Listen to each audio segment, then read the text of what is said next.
Hi, I'm Cherri Trusheim. I'm owner and veterinarian of Urban Animal in Seattle.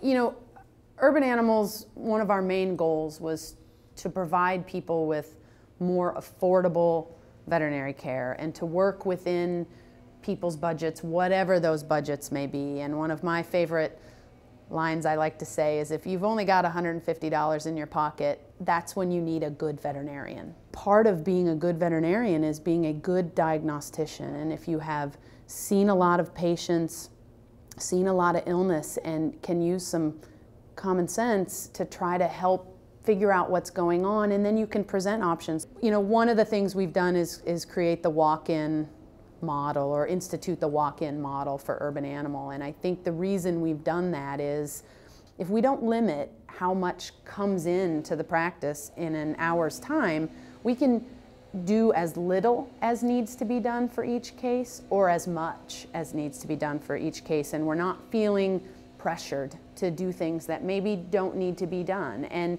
to present people with, here's the ideal. It would be ideal to do this for your pet, medically speaking.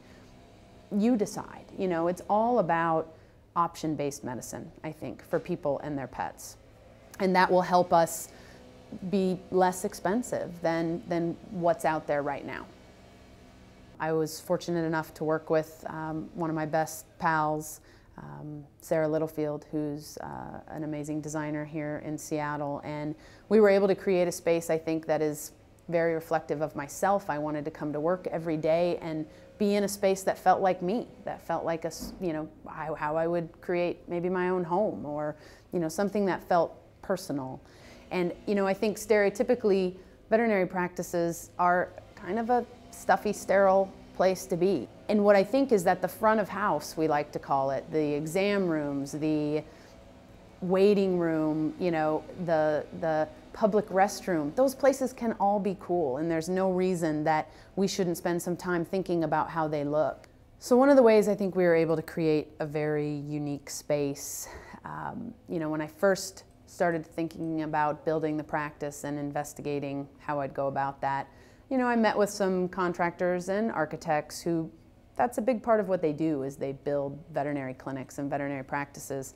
And I just sort of felt like I was going to get pulled down a rabbit hole of very canned finishes, kind of like everybody else, because that's how you do it. And we really wanted to get outside the box. And I was fortunate enough to have a friend who works for GGLO, a pretty well-known architectural firm here in Seattle.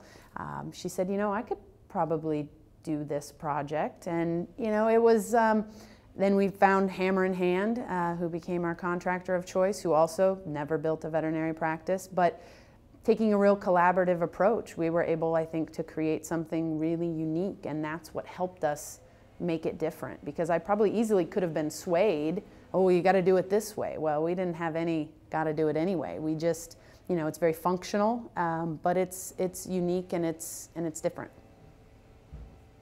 Building a veterinary practice, we took the approach in the front, making a comfortable, interesting space that's totally outside of the norm, I guess you would say, of most veterinary practices.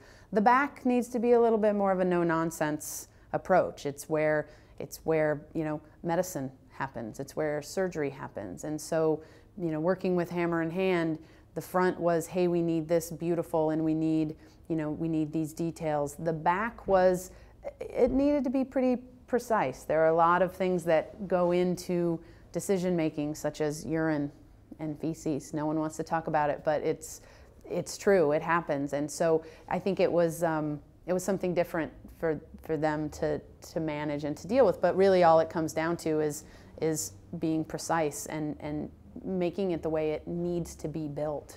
There wasn't a lot of room for error or changes in that sort of situation in the back of house, we like to call it.